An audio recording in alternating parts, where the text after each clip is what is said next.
Solution chapter का एक important topic है depression in freezing point. Depression in freezing point, freezing point, इस topic को आज हम लोग पढ़ेंगे।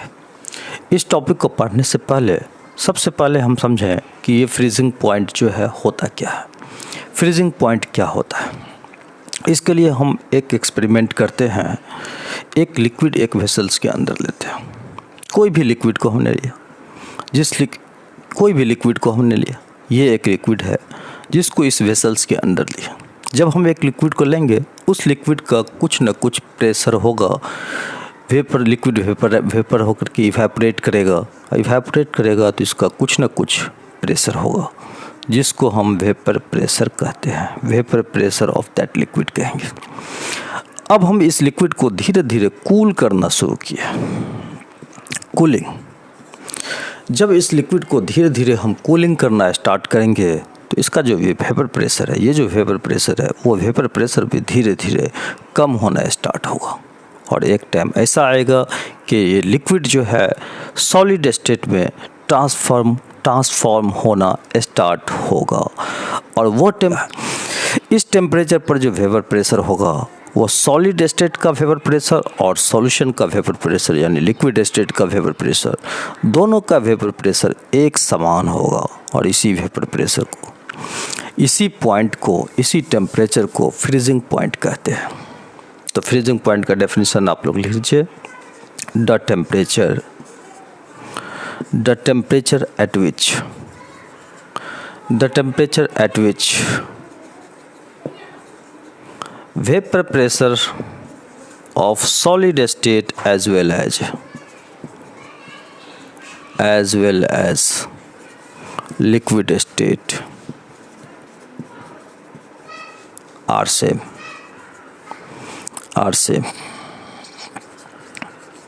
is called freezing point. The temperature at which vapor pressure of solid state as well as liquid state are same is called freezing point. So इस तरह से अब हम समझ गए कि फ्रीजिंग पॉइंट क्या होता है। अब डिप्रेशन इन फ्रीजिंग पॉइंट क्या होता है, उस चीज़ को हम लोग समझेंगे।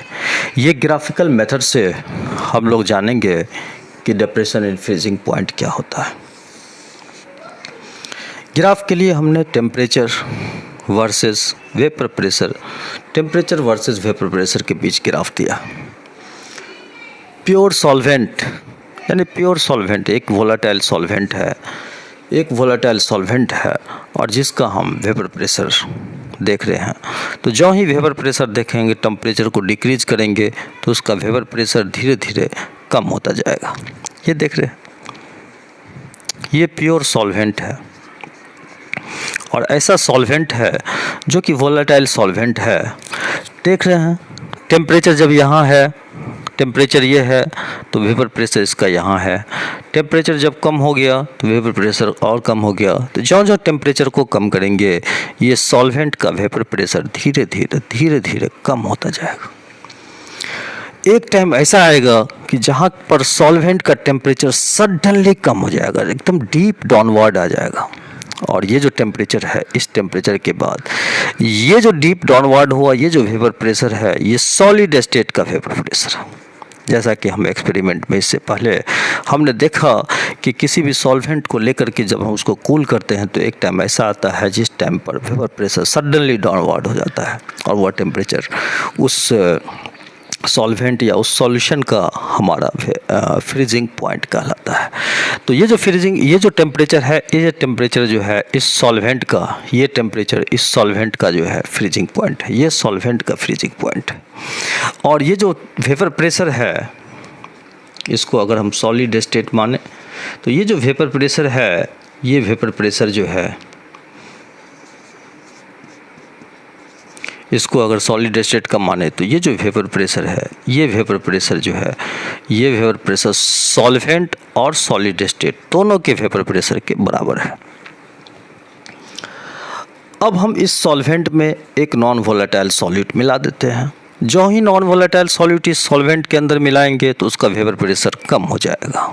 हमें पता है कि उसका वेपर प्रेशर कम हो जाता है। जो ही इसका वेपर प्रेशर कम हो गया, अब ये सॉल्यूशन है, सपोज कि ये सॉल्यूशन है, ये सॉल्यूशन का वेपर प्रेशर है। किसी भी टेम्परेचर पर देखें, जैसे ये टेम्परेचर पर हम देखें तो इस सॉल्यूशन का इस टेम्परेचर पर अगर देखना चाहें तो इस टेम्परेचर पर देखें तो ये जो है सॉल्यूशन का वेपर प्रेशर ये है, और इसी टेम्परेचर पर सॉल्वेंट का वेपर प्रेशर ये है। तो सॉल्वेंट का हमेशा क्या होगा, ज़्यादा होगा सॉल्यूशन के वेपर किसी भी टेम्परेचर पर। अब इस सॉल्यूशन को धीरे धीरे हम कूल करना स्टार्ट करें। जो ही हम कूल करना स्टार्ट करेंगे तो इसका वेपर प्रेशर भी कम होता जाएगा, और एक टाइम ऐसा आएगा कि इस सॉल्यूशन का भी वेपर प्रेशर ये सॉलिड स्टेट के वेपर प्रेशर के इक्वल हो जाएगा, और इस टेम्परेचर को इस सॉल्यूशन का फ्रीजिंग पॉइंट कहेंगे। अब देखिए ये सॉल्वेंट का फ्रीजिंग पॉइंट है, ये सॉल्यूशन का फ्रीजिंग पॉइंट है। तो सॉल्वेंट का फ्रीजिंग पॉइंट का टेम्परेचर ज़्यादा है, सॉल्यूशन का टेम्परेचर कम है, इसका मतलब फ्रीजिंग पॉइंट में डिक्रीज हुआ है। और इसी डिक्रीज इन फ्रीजिंग पॉइंट को हम कहते हैं डेल्टा TF। इसे ही हम कहते हैं डेल्टा TF यानी डिप्रेशन इन फ्रीजिंग पॉइंट। इस ग्राफ को हम लोग समझ गए। ये सॉल्वेंट है, सॉल्वेंट को धीरे धीरे कूल करने पे उसका वेपर प्रेशर धीरे धीरे कम होता है। एक टाइम ऐसा आता है कि उसके बाद सडनली डाउन हो जाता है। इसी टेम्परेचर को हम फ्रीजिंग पॉइंट कहते हैं। सॉल्यूशन को भी लेते हैं तो इसका भी टेम्परेचर यहाँ के बाद सडनली डाउन होता है, तो ये इसका फ्रीजिंग पॉइंट हुआ।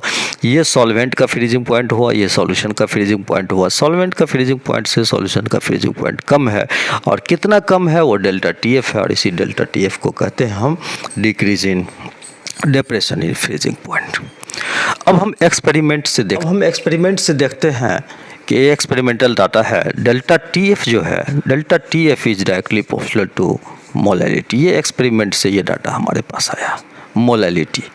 और डेल्टा TF जो है वो इक्वल हो जाएगा, यहाँ पे एक कांस्टेंट लेना पड़ेगा और यहाँ m होगा। इसी कांस्टेंट को हम कहते हैं क्रायोस्कोपिक कांस्टेंट, या इसी कांस्टेंट का दूसरा नाम है freezing point depression constant. Freezing point depression constant, या इसी का दूसरा नाम है मोलल डिप्रेशन कांस्टेंट। इसी का दूसरा नाम है मोलल डिप्रेशन कांस्टेंट। तो ये क्रायोस्कोपिक कांस्टेंट कभी कभी पूछ देता है कि ये जो क्रायोस्कोपिक कांस्टेंट है उसका SI यूनिट क्या होगा, उसका यूनिट क्या होगा। तो इसके यूनिट को आज हम लोग देखेंगे।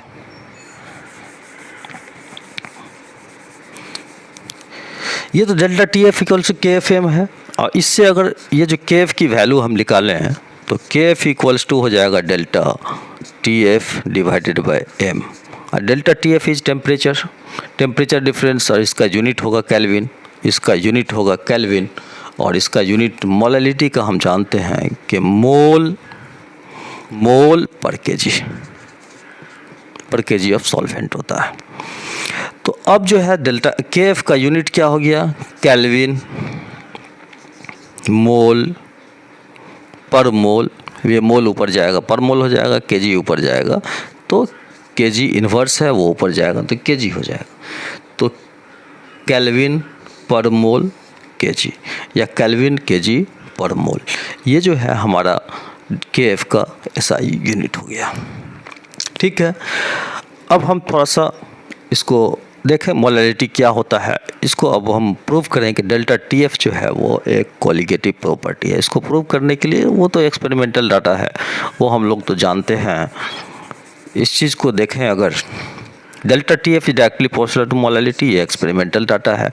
Delta TF is directly proportional to molality, ये एक्सपेरिमेंटल डाटा है।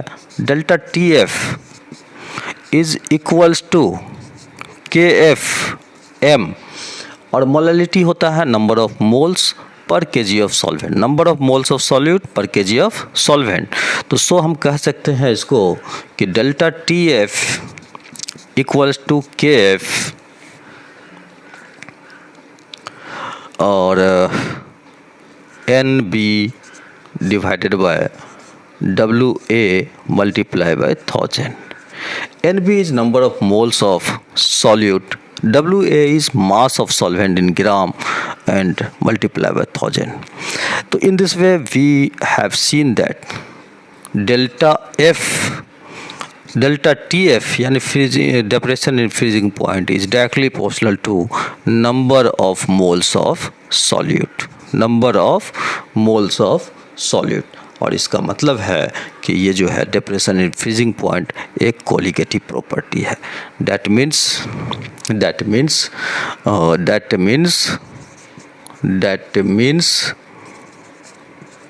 depression in freezing point is a colligative property.